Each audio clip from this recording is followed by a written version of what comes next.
നമ്മുടെ കലാലയങ്ങളിലും സ്കൂളുകളിലും ഒക്കെ ഇന്ന് നടക്കുന്ന കാര്യങ്ങൾ നമ്മളെപ്പോഴും പറയുന്ന കാര്യങ്ങൾ തന്നെയാണ്. കാരണം ഒരുപാട് അശാന്തി നിറഞ്ഞ ഒരു ഒരു സമൂഹമായിട്ട് വിദ്യാർത്ഥി സമൂഹം കൂടുതലും മാറിക്കഴിഞ്ഞിരിക്കുന്നു. അവർക്ക് ദയ, അതുപോലെ തന്നെ അനുകമ്പ, അതുപോലെ തന്നെ പരസ്പര സ്നേഹം, ഇതെല്ലാം കൈമോശം വന്നിരിക്കുകയാണ്. അതിന് പകരം ഉണ്ടാകുന്നത് ചെറിയ ചെറിയ കാര്യങ്ങളിൽ വലിയ ശത്രുത, ആ രീതിയിലേക്ക് നീങ്ങിക്കൊണ്ടിരിക്കുന്നു. അങ്ങനെ വന്ന ഒരവസരത്തിലാണ് ഒരു തെങ്ങോലയിലുള്ള ഒരു ഗവൺമെൻറ് ഹയർ സെക്കൻഡറി സ്കൂളിൽ, ഗവൺമെൻറ് ഹൈസ്കൂളിൽ, അതായത് അത് നമ്മുടെ ഇൻഫോ പാർക്കിനടുത്തുള്ള ഇൻഫോ പാർക്ക് പോലീസ് സ്റ്റേഷൻ പരിധി വരുന്ന സ്കൂളാണ്. ഈ സ്കൂളിൽ ഏതോ ഒരു വിദ്യാർത്ഥിനി ഒരു നായ്ക്കുരണക്കായ കൊണ്ടുവന്നു. നായ്ക്കുരണക്കായ കൊണ്ടുവന്ന നായ്ക്കുരണക്കായ എന്ന് പറയുന്ന സാധനം ഞാൻ കണ്ടിട്ടുണ്ട്.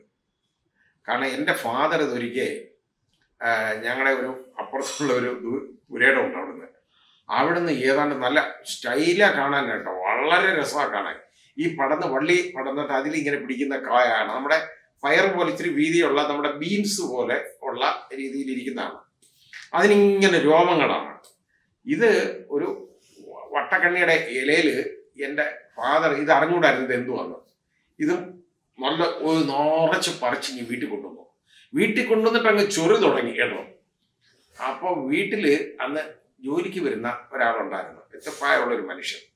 അയ്യോ സാറേ, ഇത് നായ്ക്കുരുണിയാണ്, ഇതിൽ ചൊറി മാറത്തില്ല.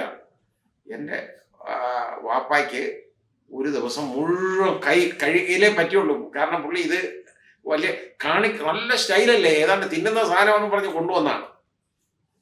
പക്ഷേ അതിൻ്റെ പരിപ്പിൻ്റെ പൊടിക്ക് വളരെ കോസ്റ്റ്ലിയാണ് കേട്ടോ. അങ്ങനെ ആ പുരയിടത്തിൽ അത് ഒരുപാടുണ്ടായിരുന്നു. പിന്നെ അതെല്ലാം വെട്ടിക്കളഞ്ഞതാണ് എങ്ങനെയെങ്കിലും വളരെ കഷ്ടപ്പെട്ട്. അപ്പോൾ ഈ സാധനം കൊണ്ടുവന്നപ്പോൾ വേറൊരു പെൺകുട്ടിയെ എറിയാൻ വേണ്ടി ആണ് ഇതിൻ്റെ പൊടിയെടുത്ത് അതിൻ്റെ ദേഹത്തിടാൻ കൊണ്ടുവന്നതാണ്. അപ്പോൾ കൊണ്ടുവന്നപ്പോൾ അത് ഇട്ടപ്പോൾ ഇതിൻ്റെ നോക്കിയപ്പോൾ മറ്റേതിനെ കിട്ടിയില്ല. എന്നാൽ ഒരെണ്ണം ഇതിനിരിക്കട്ടെ എന്ന് പറഞ്ഞൊരു പാവപ്പെട്ടല്ലേ, അതിന് സാമ്പത്തിക ശേഷിയൊന്നും ഇല്ലാത്തതാണ്. അങ്ങനെയുള്ള ആളുകളെയായി ഉപദ്രവിക്കുന്നത്. പണമുള്ളവൻ്റെ വീട്ടിലെ കുഞ്ഞുങ്ങളെ ആരും ഉപദ്രവിക്കാറില്ല, നിങ്ങൾ നോക്കിക്കോളൂ. ഇപ്പൊ ഇവിടെ നമ്മൾ വേറെ ഒരെണ്ണം നമ്മൾ കണ്ടില്ലേ, ഈ ഒരു കുട്ടിയെ നമ്മൾ ഷഹബാസിന്റെ കേസ് കണ്ടില്ലേ, അവൻ പാവപ്പെട്ട വീട്ടിലെയാണ്. അതാണ് പ്രശ്നം. ഇങ്ങനെയുള്ളവരെ ടാർഗറ്റ് ചെയ്യുള്ളൂ, അല്ലാതെ പണമുള്ളവനെ ആരും ടാർഗറ്റ് ചെയ്യത്തില്ല. അപ്പൊ ഈ കുട്ടിയുടെ ദേഹത്തോട്ടം ഇട്ടുകൊടുത്തു. ഇത് അത്രയും ബദ്ധപ്പാടായി, ഇത് ആശുപത്രിയിലായി, അത് മാനസികമായിട്ട് തകർന്നു, ശാരീരികമായിട്ട് ഒരുപാട് അതിന് ബുദ്ധിമുട്ടുകൾ വന്നു, എല്ലാ കാര്യങ്ങളും അതുപോലെ ആയിപ്പോയി. അപ്പോൾ ഇത് ഇത്രയും ബന്ധപ്പാട് വന്ന് ഹോസ്പിറ്റലുമൊക്കെ ആയി ആ കുട്ടി എങ്ങനെയെങ്കിലും അത് അത്രയും ഇപ്പോഴും കഷ്ടപ്പെടുകയാണ്. അതിനിപ്പോഴും അത് ഭേദമായിട്ടില്ല. മാത്രമല്ല അത് അതിനെ ട്രീറ്റ് ചെയ്ത രീതി ഒരു അധ്യാപികയൊക്കെ എന്താ പറയുക, അതിനെ ആ ബാത്റൂമിൽ, അതായത് അവിടെ ശുചിമുറിയിലാണെങ്കിൽ പോലും അത് ഏതാണ്ട് 1-2 മണിക്കൂർ ഒരു വസ്ത്രവും ഇല്ലാതെ നിൽക്കേണ്ടതായിട്ടൊന്നും ഒരു പെൺകുട്ടിയാണ്. അപ്പൊ അതിനെന്ത് മാനസികമായിട്ട് ഇത് അഫക്റ്റ് ചെയ്യും എന്നുള്ളത് അത് തിരിച്ചറിയണ്ടേ.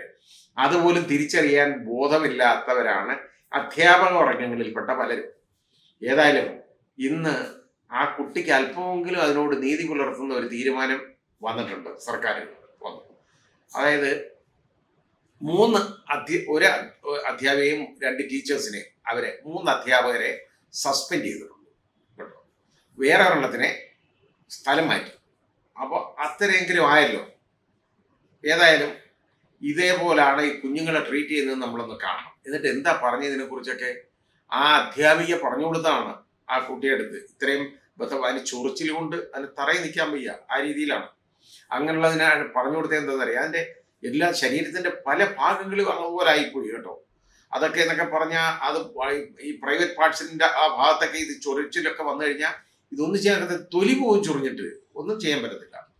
ആ കുഞ്ഞിൻ്റെ അടുത്ത് പറഞ്ഞു കൊടുത്തത് എന്താണെന്നറിയോ, കുറച്ച് ലാക്ടോക്കലാമിൻ പുരട്ടിയാൽ മതി. അതിനെ ആശുപത്രി കൊണ്ടുപോകാനല്ല തയ്യാറായത്, ലാക്ടോക്കലാമിൻ പുരട്ടാൻ കേട്ടോ. എന്നിട്ട് ഒന്നുമില്ല, ഇത് വേറെ ഒന്നുമില്ല, എറിഞ്ഞ് കളിച്ചാന്ന് പിള്ളേര്. നായ്ക്കുരണപ്പൊടി എറിഞ്ഞേ ഈ പാവപ്പെട്ട കുട്ടിയുടെ മേളിൽ നായ്ക്കുരണപ്പൊടി എറിഞ്ഞതിന് പിള്ളേർ തമ്മി എറിഞ്ഞ് കളിച്ചാന്ന് കേട്ടോ. ഇതിനെയൊക്കെ ഉണ്ടല്ലോ നമ്മൾ അധ്യാപകരെന്ന് പറയാൻ പറ്റുമോ?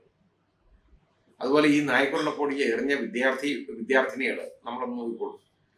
അവരെ യഥാർത്ഥ മനുഷ്യരെന്ന് നമുക്ക് പറയാൻ പറ്റും. അവരെയൊക്കെ വീടുകളിലുണ്ടല്ലോ രക്ഷാകർത്താക്കൾ. അപ്പൊ 6 ഉണ്ടത് ഈ പ്രതിസ്ഥാനത്തുള്ളത്. ഇവരൊക്കെ ചിന്തിക്കണം, നീയൊക്കെ എന്തിനാ ഇതിനെയൊക്കെ വളർത്തി ഇങ്ങോട്ട് വിടുന്നതെന്ന്, ബാക്കിയുള്ളതിനെ ഉപദ്രവിക്കണം. അപ്പോൾ അത് ഒരു കാരണവശാലും നമുക്ക് ഇങ്ങനെയുള്ള കാര്യങ്ങൾ മാതാപിതാക്കൾ പ്രൊമോട്ട് ചെയ്ത് കൊടുക്കാൻ പാടില്ല.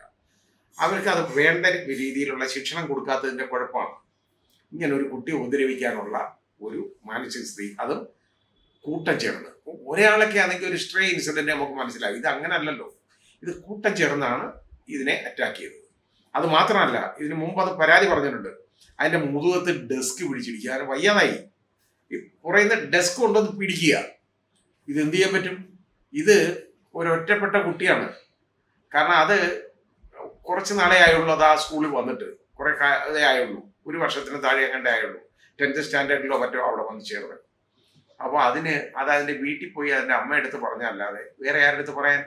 ഇവിടെ വീട്ടിൽ അവിടെ അധ്യാപകരുടെ അടുത്ത് പറഞ്ഞു കൊടുത്തു, ഇത് പരാതിപ്പെട്ടു. ആ കുട്ടി ഒന്നും ചെയ്തില്ല. കാരണം എന്താ, അതൊക്കെ എന്നൊക്കെ പറഞ്ഞാൽ കൊള്ളാവുന്ന വീട്ടിലെ പിള്ളേരാ, ഇത് കൊള്ളരുതാത്തത്. ഈ കാഴ്ചപ്പാടാണുള്ളത്. ഇവരൊക്കെ അധ്യാപകരായിരിക്കാൻ യോഗ്യരാണ്. ഇവരെയൊക്കെ യഥാർത്ഥത്തിൽ സസ്പെൻഡ് ചെയ്താൽ പോരാ, ഇതിനെയൊക്കെ വെളിയിൽ കളയണം. എത്രയോ പേര് ജോലി അന്വേഷിച്ച് നടക്കുന്നുണ്ട്, ക്വാളിഫൈഡ് ആയിട്ടുള്ള ആളുകൾ, കൊള്ളാവുന്നവർ. അവരെയൊക്കെ വിളിച്ച് ജോലി കൊടുക്കണം, അതല്ലേ വേണ്ടത്. ഏതായാലും ഇപ്പോൾ അതിന് നീതി കിട്ടി തുടങ്ങി എന്ന് ഞാൻ കരുതുന്നു.